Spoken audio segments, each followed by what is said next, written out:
Baik, terima kasih pada promotor yang telah memberikan pendapat dan pandangannya mengenai disertasi Purwopendus. Selanjutnya kami persilahkan Purwopendus untuk menyampaikan ekspos kurang lebih selama 10 menit. Baik, terima kasih. Assalamualaikum warahmatullahi wabarakatuh. Pimpinan sidang, para penguji, dan para promotor yang saya muliakan, serta hadirin yang saya hormati, terima kasih atas izin dan berkenan untuk mengemukakan garis besar disertasi ini. Representasi terdakwa dan korban dalam salinan putusan pengadilan kasus pencemaran nama baik dan penghinaan sebagai realisasi kebahasaan dari konsep kesetaraan di hadapan hukum. Kajian ini dilatar belakangi oleh alasan-alasan teoretis dan praktis. Secara teoretis, kajian ini dilatar belakangi oleh gagasan dari Wodak 2009 bahwa teks yang penting akan sangat memengaruhi persepsi, perspektif, dan dinamika sosial masyarakat. Dalam hal ini, teks-teks hukum tertulis yang diproduksi lembaga peradilan di Indonesia tentu memenuhi kriteria penting tersebut. Selain karena signifikansinya dalam dunia hukum, teks lembaga peradilan juga merupakan tindakan sosial dari lembaga peradilan. Demikian menurut Goodrich, Olsen, dan Shai 2017. Kemudian secara praktis, sebagai tindakan sosial, produk hukum tertulis sebenarnya wajib menjaga asas-asas hukum. Salah satunya misalnya asas equality before the law atau kesetaraan di hadapan hukum. Secara khusus, prinsip ini adalah prinsip yang diyakini berlaku universal dan dapat ditemukan pada hampir seluruh konstitusi negara modern pada saat ini.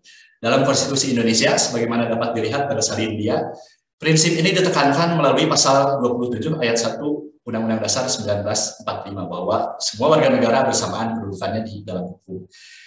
Ini tentu memicu pertanyaan bagaimana realisasinya dalam praktik kebahasaan. Demikian kalau dari perspektif linguistik.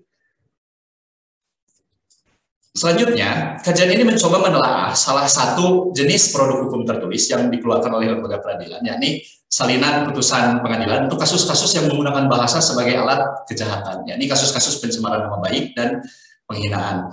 Kasus-kasus ini dicermati dengan pertimbangan ada kenaikan yang signifikan jumlahnya dalam 10 tahun terakhir sejak diberlakukannya Undang-Undang Informasi dan Transaksi Elektronik pada tahun 2009. Hingga 2020, Undang-Undang ITE ini telah membawa 324 orang hadir sebagai terdakwa di pengadilan atas dugaan pencemaran nama baik dan penghinaan. Demikian dilansir oleh Harian Nasional Kontan pada 1 November 2020. Untuk memfokuskan kajian ini, melihat bagaimana pihak-pihak yang terkait di dalam kasus yang terdakwa dan korban, serta bagaimana representasi keduanya dapat mewujudkan konsep kesetaraan di hadapan hukum. Kajian ini merumuskannya dalam beberapa pertanyaan penelitian, sebagaimana dapat dilihat pada salin dia. Kisarannya adalah bagaimana representasi terdakwanya, kemudian representasi korbannya, dan terakhir, apakah salinan tersebut sudah merealisasikan asas kesetaraan di hadapan hukum. Untuk mencapai tujuan kajian ini, ada beberapa landasan teoretis dan konseptual yang digunakan. Pertama, bahwa kajian ini sangat bertumpu kepada gagasan-gagasan keterkaitan antara studi wacana dengan perkembangan subdisiplin dalam linguistik yang khusus mendalami keterkaitan antara bahasa dengan hukum, yakni linguistik forensik, sebagaimana dapat dilihat pada salin dia. Secara konseptual, kajian ini menggunakan kerangka analisis wacana kritis dengan mengacu kepada gagasan-gagasan dari Hayden dan Coulthard tentang eksposur kerangka wacana kritis dalam kajian-kajian bahasa terhadap hukum. Kemudian, dengan berbagai pertimbangan, kajian ini memilih kerangka kajian wacana kritis dari Toyn Adrianus Pendijk, diantaranya dengan pertimbangan keunggulan, cakupan, dan kapasitasnya. Data kajian ini berbentuk kalimat dan klausa yang diambil secara proposif. Ada 4 salinan putusan pengadilan yang terkait putusan pencemaran nama baik dan penghinaan dari setiap tingkat pengadilan, pengadilan negeri, pengadilan tinggi, dan Mahkamah Agung. Dan bagian teks yang digunakan adalah naratif yang berisi penceritaan kejadian. Bagian tersebut diekstrak dari poin pertimbangan pada salinan putusan pengadilan. Teknik analisis yang digunakan dalam kajian ini menggunakan kerangka analisis yang dikemukakan oleh Pendijk dengan 3 lapisan analisisnya, teks, kognisi, dan konteks sosial. Pada analisis teks digunakan 3 lapisan analisis struktur makro, superstruktur, dan struktur mikro. Dan pada struktur mikro, di sana ada 6 macam analisis dengan perangkat linguistik fungsional sistemik dari Halliday.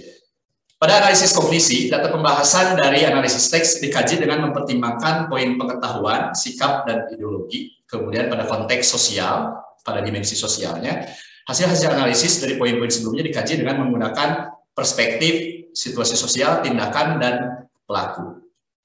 Berikut ini adalah beberapa gambaran hasil analisis. Atas pertimbangan waktu hanya akan ditunjukkan sekilas dan tidak diekspos satu persatu.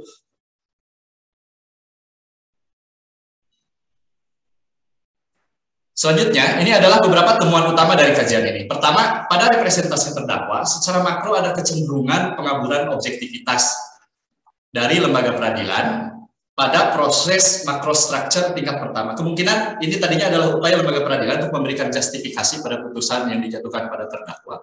Dan analisis superstrukturnya lebih menjelaskan temuan tersebut dengan fakta bahwa struktur skematik seluruh teks mengemukakan terdakwa memang sebagai pihak yang dominan, sebagai lead, dan dia adalah subjek utama dalam narasi peristiwa. Selanjutnya, analisis mikro menerapkan 6 macam analisis, menunjukkan bahwa walaupun ada peran utama cerita, menduduki peran utama cerita, terdakwa tidak terlalu menonjol sebagai topical theme dalam analisis tema dan rema. Dan analisis transitivitas juga menunjukkan jumlah dominan terdakwa sebagai aktor dalam material proses. Dalam peran sebagai sayer pada verbal proses, lembaga peradilan memproyeksikan kutipan-kutipan langsung kata-kata terdakwa sebagai cara memberi justifikasi untuk putusan bersalah terhadap terdakwa. Akan tetapi, lembaga peradilan tidak konsisten dalam narasi peristiwa yang memuat kata-kata terdakwa tersebut. Pada bagian ini patut diduga bahwa lembaga peradilan terpengaruh oleh besar kecilnya kasus di mata masyarakat. Demikian pula pada analisis pasifisasi dan nominalisasi tampak ada peristiwa dan perbuatan yang lebih diekspos daripada perbuatan-perbuatan yang sebetulnya lebih signifikan dalam kasusnya. Dan ada peran-peran abstrak yang tidak ditampilkan. Dan pada referensi, lembaga peradilan tidak menampilkan sistem referensi yang seragam terhadap terdakwa. Ini pun merupakan bukti bahwa peran penyusun teks sebagai individu di sini lebih kuat daripada perannya sebagai animator yang mewakili lembaga peradilan dalam menulis salinan putusan pengadilan tersebut. Selanjutnya, pada representasi korban, struktur makro menunjukkan bahwa korban bukan merupakan tema utama dalam narasi peristiwa. Korban tampil lebih dominan dengan peran mental. Pada tataran superstruktur, dominasi korban dalam skema komentar ini membuktikan bahwa lembaga peradilan hanya menempatkan korban sebagai komplemen, karena korban tidak dominan dalam penceritaan atau story. Korban dominan dalam komentar, dalam narasi-narasi komentar. Struktur mikro juga memperkuat ini, bahwa secara garis besar korban lebih berperan sebagai sensor dalam transitivitas. Ini memberikan indikasi bahwa ada kognisi-kognisi tertentu di lembaga peradilan yang dipengaruhi oleh konteks-konteks di luar kasus secara material. Hasil analisis tersebut dikonfirmasi pula oleh hasil analisis pada pasifisasi dan nominalisasi. Temuan pada sistem referensi juga mengkonfirmasi temuan-temuan sebelumnya, bahwa lembaga peradilan juga tidak menampilkan sistem referensi yang seragam terhadap korban sama seperti terdakwa. Hanya di sini korban itu cenderung tampak lebih preferensial. Korban sebagai referen utama di sini biasanya diberikan referen yang tidak berdasarkan pada upaya objektif lembaga peradilan sendiri dalam menyusun teks-teks salinan putusan. Dalam kasus-kasus tertentu, lembaga peradilan juga cenderung tidak menempatkan terdakwa dan korban secara setara. Dan ini adalah realisasi dari konsep kesetaraan tersebut. Berdasarkan analisis pada ketiga tataran pengetahuan, sikap, dan ideologi, salinan putusan pengadilan memiliki kecenderungan untuk tidak memperlakukan kedua pihak setara dalam beberapa tataran. Pertama, misalnya proporsi dalam teks hingga hal-hal yang sifatnya mikro, misalnya penulisan entitas korban dan terdakwa. Saya contohkan misalnya yang kecil, korban itu selalu disebut dengan nama lengkap dan gelar akademik, bahkan doktor atau misalnya magister. Sementara terdakwa, sekalipun terdakwanya itu memiliki gelar akademik, tidak pernah disebut. Itu contoh yang kecil. Pada bagian ini dapat dijelaskan bahwa ideologi yang melandasi mental model dari penyusun salinan putusan pengadilan hingga memproduksi karakter tersebut adalah stigma. Dengan kata lain, secara pengetahuan dan sikap, teks salinan putusan pengadilan ini memiliki kecenderungan yang stigmatik. Di sini konsep stigma ini dapat digali dari penjelasan Taylor dan Slater tahun 2018 ketika menjelaskan konsep yang dikemukakan oleh Irving Goffman tahun 1963, bahwa stigma ini adalah pembedaan terhadap orang atau kelompok berdasarkan karakteristik.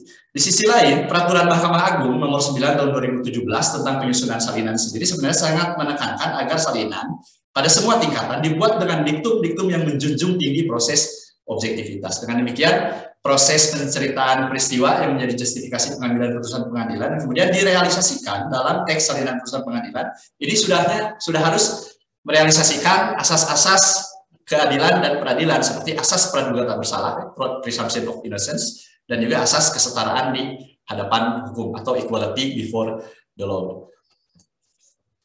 Dan di sisi lain, dari upayanya untuk merealisasikan peraturan ini dengan gaya selingkuh di lingkungan lembaga peradilan sendiri, lembaga peradilan dapat dikatakan juga memiliki ideologi formalisme. Sehingga di sini kajian ini menyebutnya sebagai ideologi stigmatik formalisme.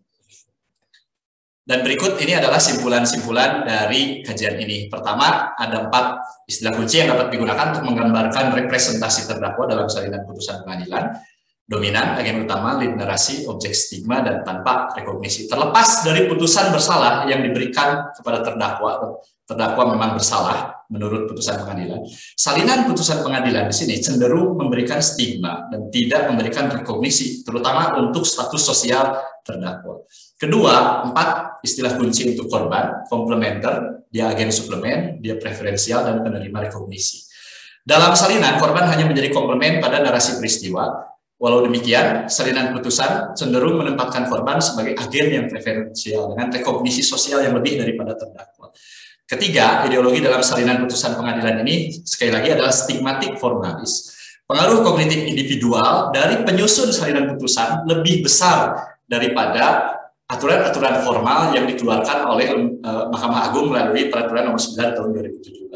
Dapat dijelaskan bahwa ideologi ini ideologi yang melandasi mental model hingga memproduksi karakter tersebut adalah stigma. Dan dari berbagai upaya tekstual itu adalah upaya formalnya, sehingga kajian ini menyebutnya sebagai ideologi stigmatik formalis. Pimpinan sidang, para penguji, para promotor, beserta hadirin yang saya muliakan, demikian garis besar disertasi ini. Terima kasih atas kesempatan yang diberikan. Izinkan saya menutup sesi ekspos ini dengan sebuah ungkapan yang menjadi moto Pusat Telaah Linguistik Forensik UPI, Linguistik untuk Keadilan. Wassalamualaikum warahmatullahi wabarakatuh. Waalaikumsalam warahmatullahi wabarakatuh.